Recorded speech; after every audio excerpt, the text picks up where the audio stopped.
What's up, everybody? Hey guys, welcome to the review of the episode Fall with Our Friends, as talked about in this book. Two things. One, I'm just coming off of a cold in a sense. I recorded this a little bit earlier, but due to something that I needed to take out, I'm not going to talk about that until it's already happened. I'll just leave it at that. After it's happened, I will talk about it, and I will talk about my experience. Thing is, I can't talk about it now. Bit of a... how can I put this? A surprise, maybe? Maybe a surprise. For some of you. So yeah, big surprise happening in about a week, I'll announce it. I'll at least talk about it, maybe do like a vlog about it or something. And, yeah, so what do we got right now?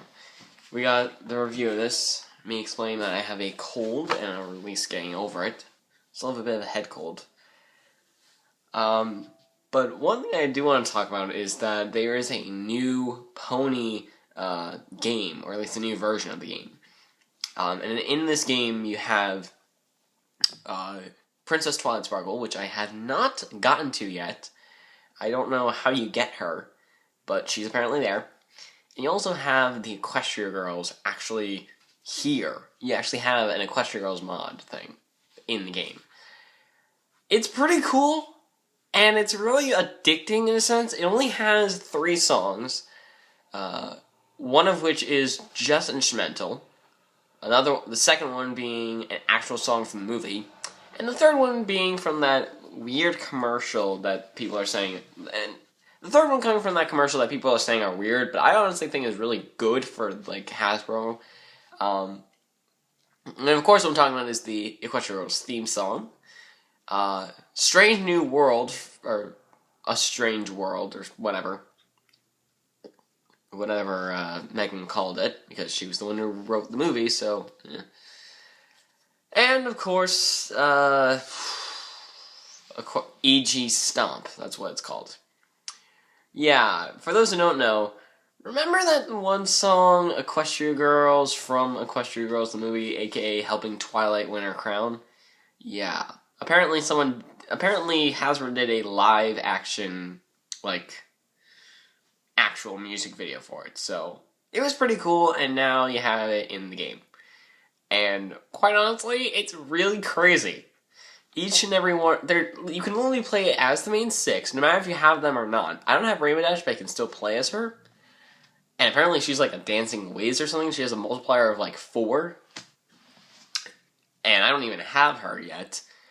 But you have them in different dresses, and, well, different outfits. Their opening outfits, which were like, what Twilight came through the mirror with, and, how, the first outfits that they had throughout the movie. The second was the ones that they, how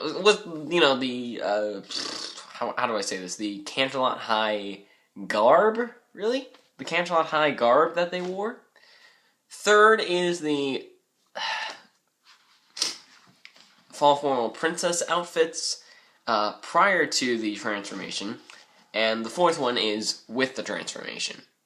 So, yeah, I think that's cool, and it's just those 3 songs for now, but hopefully they'll expand, and hopefully you get more outfits, more songs. That movie had, 5 or 6 songs in it, which is almost the record for most songs in an episode or movie, which, it is 7 from Season 3, Episode 13, which we'll get to.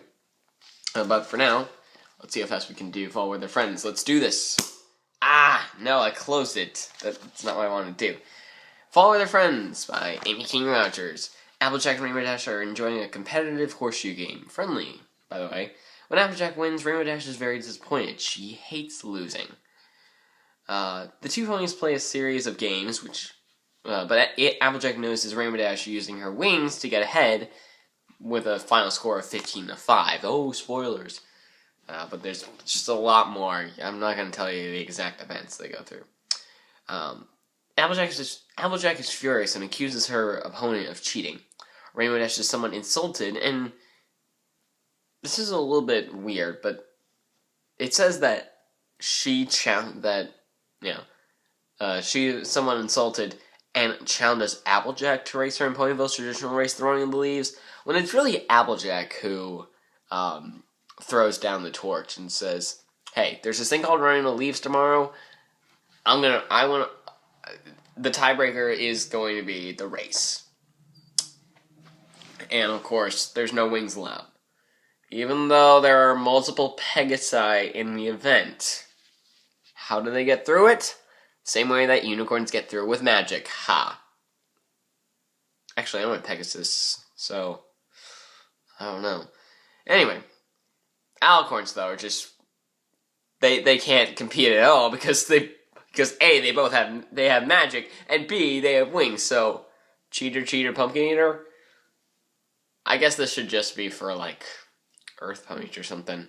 I don't know. Maybe they should have just like an actual marathon. Like, you know, you have the real runners for the Earth ponies, then you have like the handicaps, the unicorns and the Pegasi in a sense. Perfect, right? Anyway, before the race begins, Applejack makes sure that Rainbow Dash will not be able to use her wings to win the race by tying them up. As the ponies line up for the start, they notice that Twilight Sparkle is running too. The Twilight admits that this is her first race. She's confident that a slow, steady pace will take her to the finish. After an ugly race, Rainbow Dash and Applejack make it to the end side by side, trotting over the finish line in a scuffle. It is a tie for last place.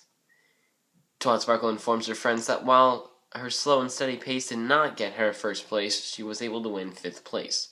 Rainbow Dash and Applejack sheepishly admit that their behavior during the race was less than respectful of their friendship.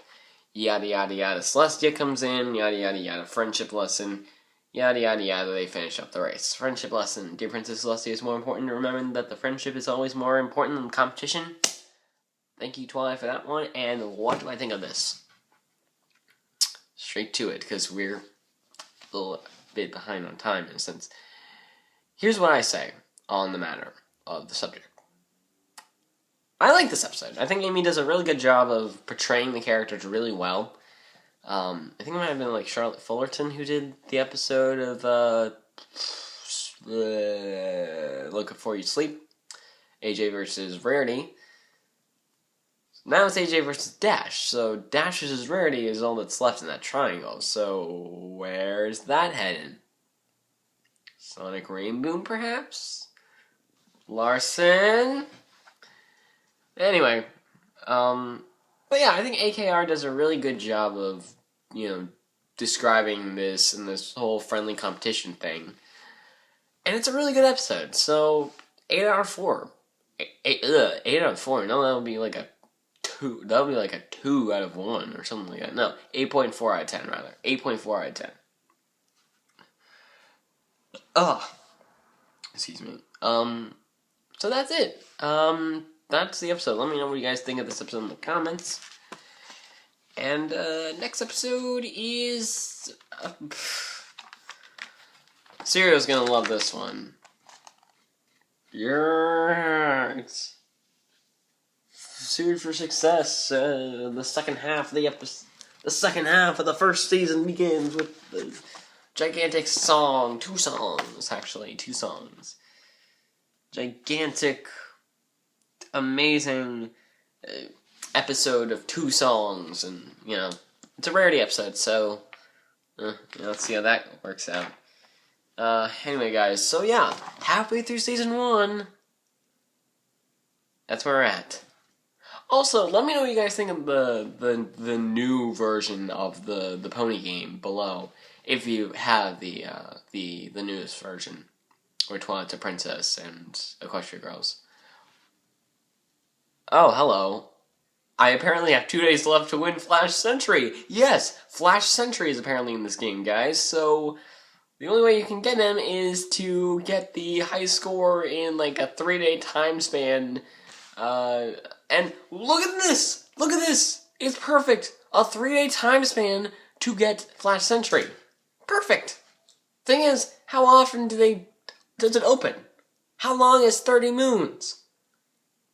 Is it like every month like we said in the theater?